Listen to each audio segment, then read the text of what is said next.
Olá pessoal, tudo bem? Aqui é o professor Max. Nós vamos dar prosseguimento ao estudo dos remédios constitucionais. Nós já falamos sobre o habeas corpus, sobre o mandado de segurança e hoje nós vamos falar um pouco sobre o mandado de injunção, que se encontra previsto no artigo 5º, inciso 71 da Constituição de 1988. Tá bom? Então esse será o tema de hoje da nossa aula. Então, o que a Constituição diz? Eu farei a leitura. O que a Constituição diz acerca do mandado de injunção? Que será concedido mandado de injunção sempre que a falta de norma regulamentadora torne inviável o exercício dos direitos e liberdades constitucionais e das prerrogativas inerentes à nacionalidade, à soberania, à cidadania. O mandado de injunção, assim como o mandado de segurança coletivo e o habeas data, são novidades introduzidas pelo Constituinte originário de 1988. Agora, o que significa injunção? Injunção significa uma ordem precisa e formal, é uma exigência, é uma determinação. Então, quais são os requisitos constitucionais para o mandado de injunção? O mandado de injunção, ele serve para tornar possível o gozo de um direito que não foi devidamente regulamentado pelo legislador. Então, ele se refere à norma constitucional de eficácia limitada. O que é uma norma constitucional de eficácia limitada? É aquela que depende de uma atuação ulterior do legislador para que todos os efeitos desejados possam ser usufruídos pelo destinatário daquele direito.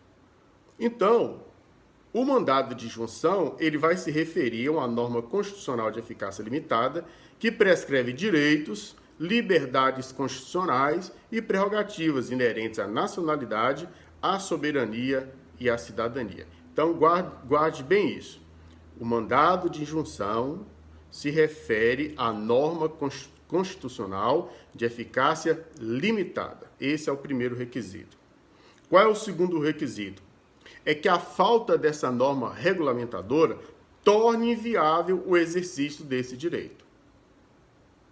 Então, o mandado de injunção, juntamente com a ADO, que nós vamos estudar ainda no futuro, que é a ação direta de inconstitucionalidade por omissão, quando estudarmos o controle de constitucionalidade, em Direito Constitucional 2, surge, tanto o mandado de injunção quanto a ADO, surgem para curar uma doença que nós chamamos de síndrome de inefetividade das normas constitucionais. Por que isso, gente?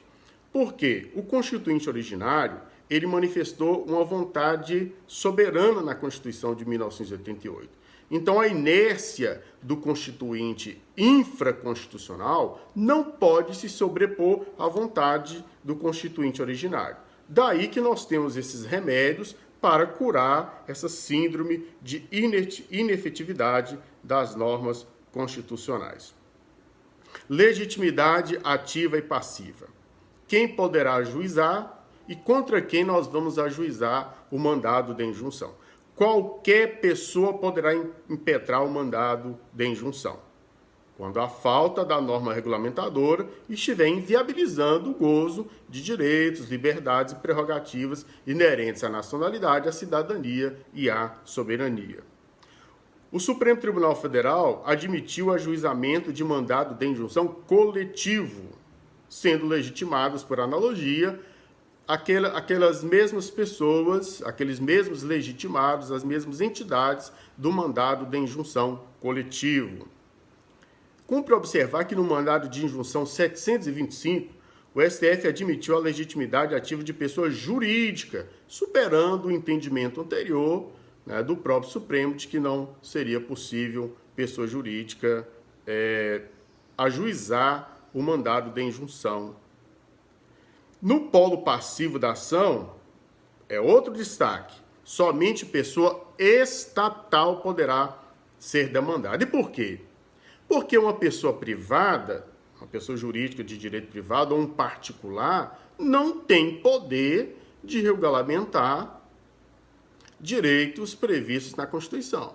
Então, somente pessoa estatal poderá ser demandada e nunca o particular, que não tem o dever de regulamentar a Constituição de 88, por óbvio.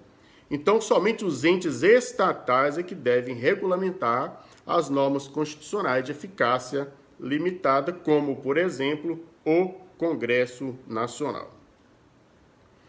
Quanto à competência, ela está prevista na Constituição de 1988. Apenas para citar alguns exemplos, o artigo 102, inciso 1º, a linha Q, diz que é competente o STF, principalmente a guarda da Constituição, cabendo-lhe processar e julgar originariamente o mandado de injunção, quando a elaboração da norma regulamentadora for atribuição do Presidente da República, do Congresso Nacional, da Câmara dos Deputados, do Senado Federal, das mesas de uma dessas casas legislativas, do Tribunal de Contas da União e de um dos tribunais superiores ou do próprio STF. Se algum desses que eu citei forem os legitimados para regulamentar a norma, então esse será o legitimado passivo. O artigo 105, inciso 1º, a linha A, diz que compete ao STJ processar e julgar de forma originária o mandado de injunção quando a elaboração da norma regulamentadora for atribuição de órgão, entidade ou autoridade federal, da administração direta ou indireta, excetuados os casos de competência do STF, dos órgãos da Justiça Militar, da Justiça Eleitoral, da Justiça do Trabalho e da Justiça Federal. Então, a própria Constituição já traz os legitimados, a depender da matéria envolvida, a depender de quem tem a competência ou a atribuição, melhor dizendo, para regulamentar aquela norma. Agora nós vamos falar de uma das partes que eu acho mais interessantes sobre o mandado de injunção, que é o procedimento e principalmente os efeitos da decisão. O mandado de injunção, previsto constitucionalmente, segundo o STF, é auto-aplicável. Agora, por analogia, é adotado o rito do mandado de segurança, conforme parágrafo único do artigo 24 da Lei 8038 de 1990. Agora, quanto aos efeitos da decisão, nós temos os seguintes posicionamentos. Guardem bem. Nós temos a primeira posição, que é a concretista. Primeira posição sobre os efeitos da decisão no mandado de injunção. A posição concretista. E a segunda posição é a posição não concretista. A posição concretista, por sua vez, ela se subdivide em concretista geral e concretista individual. Concretista geral e concretista individual. A individual, por sua vez, se subdivide em direta e intermediária. Então, voltando, nós temos duas posições acerca da eficácia da decisão no mandado de injunção. Concretista, não concretista. Sendo que a concretista se subdivide em geral e individual. E esta individual, concretista, se subdivide em direta e intermediária.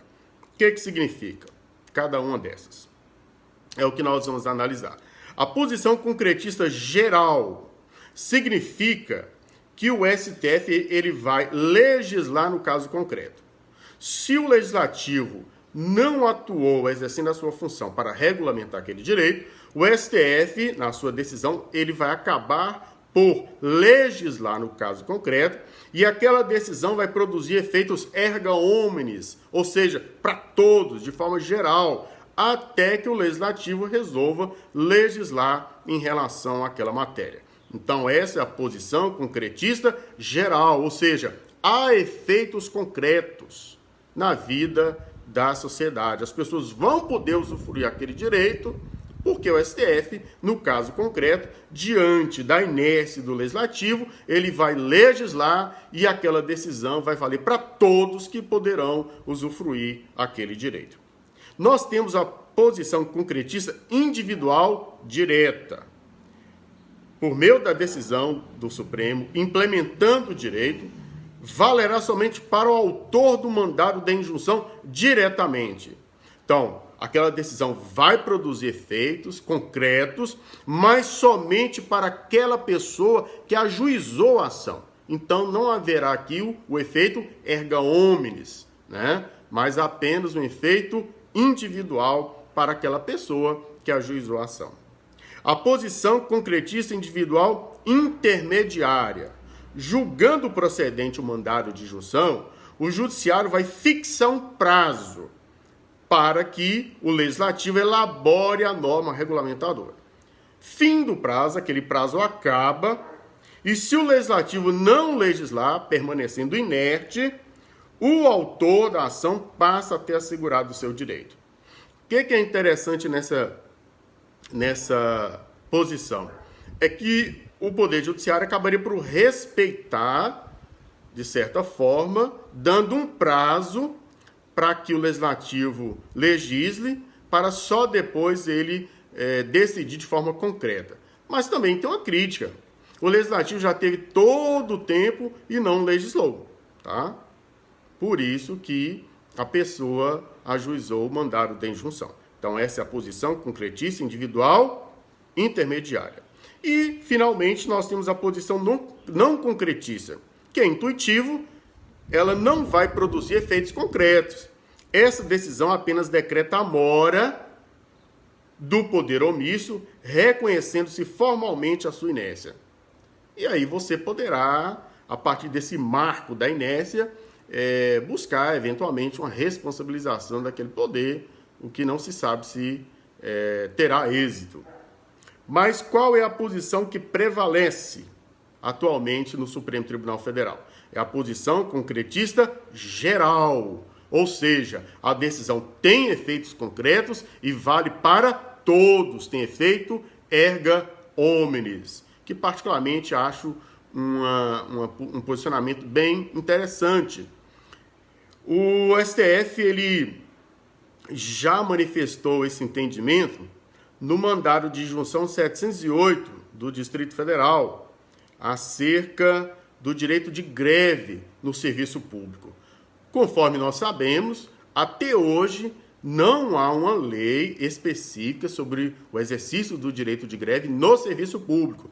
Por isso, o Supremo Tribunal Federal julgou esse mandado de injunção e determinou que se observasse a lei de greve da iniciativa privada, fazendo-se ali as devidas adaptações, né, no que diz respeito ao serviço público. Mas naquilo que for aplicável, aplica-se, por analogia, a lei de greve da iniciativa privada. Então, é isso que eu queria falar com vocês sobre o mandado de injunção. Um abraço e até o nosso próximo vídeo.